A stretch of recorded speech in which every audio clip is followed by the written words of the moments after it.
Hi, David chilling again. I was out in service and I asked a brother, one of Jehovah Witnesses out in service, I said to him, hey, that scripture where there's 99 sheep and stuff, and we're supposed to leave the sheep behind and go looking for the lost sheep?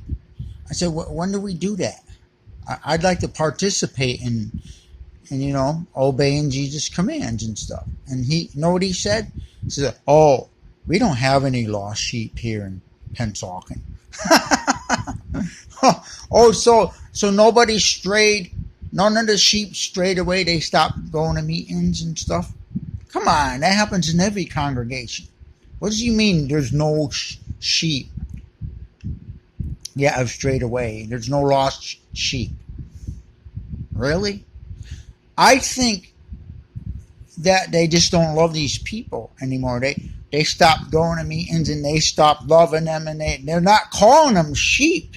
Oh, if you stop going to the meetings, even though you're baptized, you're no longer a sheep. So if you're no longer a sheep, then you're not a lost sheep.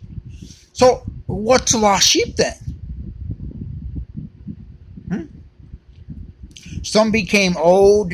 They become old and they can't make it to meetings anymore. They can't drive a car and stuff. You're not going to drive them to the meetings. Jehovah Witness congregation, I noticed that a lot of churches everywhere, they got buses for the handicapped and stuff. And Jehovah Witnesses don't have handicapped buses. They don't go pick people up.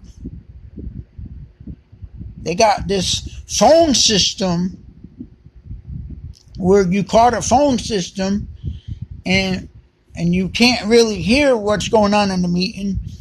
You hear a bunch of kids in the background and stuff from other people because you could hear the other people on the phone system.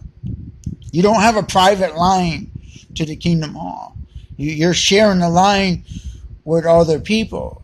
And they're making noise and stuff, so you can't really hear what's going on. You're not getting fed spiritually on those lines. They need to do something about that. Or they need to just do the right thing. I was talking to my brother, Bruce, and he said that Jehovah Witnesses get a new car. Why should they get their car all dirty and go pick people up and stuff?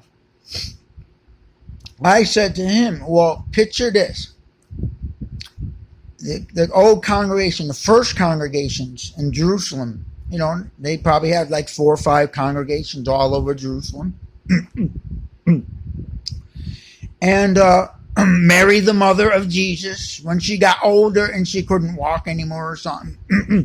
You mean to tell me that you think that the apostles and the elders didn't send a carriage to go pick those people up? Really? I think they did. I think true Christians showed love for the entire association of brothers back then in Jerusalem. And they must have sent a carriage to those who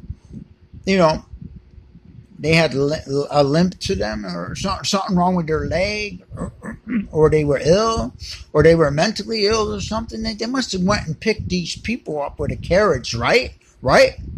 A covered carriage? Yes. You think they just picked them up with a carriage while it was raining?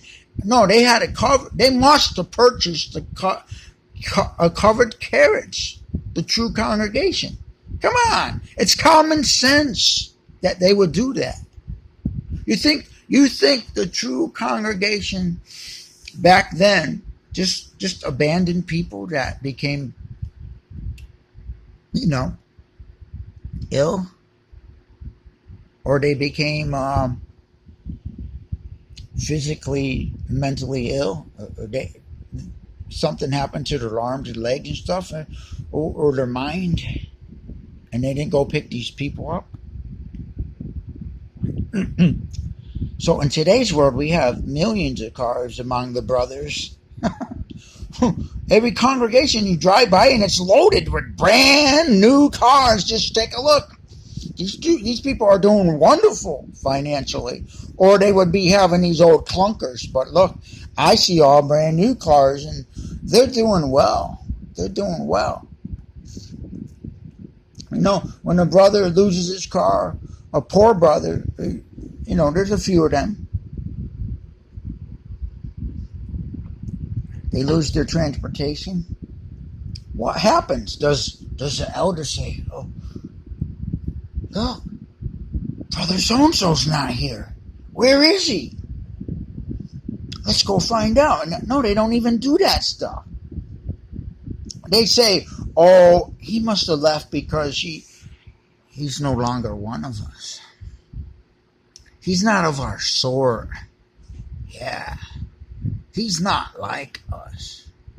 See, and all he did is lost his transportation. So they just automatically assume that that person doesn't want to be a Christian anymore. They don't have his. How come the congregation don't have his number or his address? How could you have like 7 to 10 elders and they don't know where you live? They don't know nothing about you.